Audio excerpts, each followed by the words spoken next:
In February 2025, Andrei Karpathy described a workflow shift that divided the tech industry, claiming he barely touches the keyboard. He called this vibe coding. It is building software through natural language and AI generation, where the user does not need to read, write, or understand the underlying syntax. Almost overnight, people with zero computer science background, from everyday plumbers to creative writers and casual hobbyists, began deploying complex web apps and playable games in a matter of hours.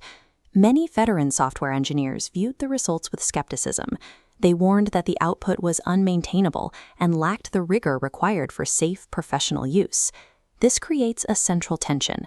Is this a genuine revolution in software creation, or a convincing illusion of competence that will fail as projects grow more complex? This shift is powered by a new class of tools called agentic IDEs, like Cursor and Windsurf, running advanced models like Claude 3.7. An agentic IDE is an integrated development environment where an autonomous AI assists in writing and managing code.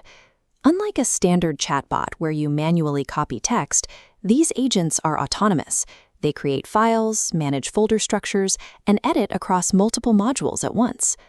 The process begins with a high-level prompt.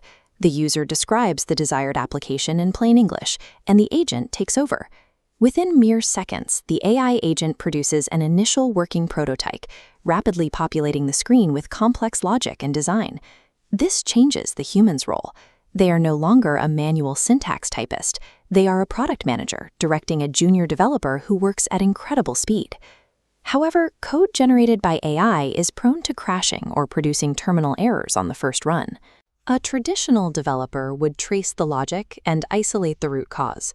The vibe coder takes a shortcut. This flowchart illustrates vibe debugging. When the user encounters a crash, they copy the terminal error, paste it back into the AI, and command it to fix it. This cycle accelerates as the user brute forces the AI.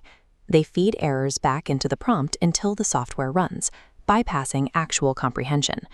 But the hidden danger is the AI introducing temporary hacks to clear the immediate error.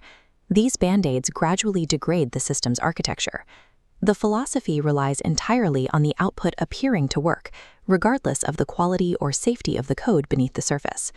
This structural decay is why senior developers on platforms like Reddit are warning against using this method for production-level software. This network graph illustrates the limit of the context window, the maximum amount of data an AI can process and remember at one time. Once a project grows beyond a few dozen files, the AI begins to forget its previous logic.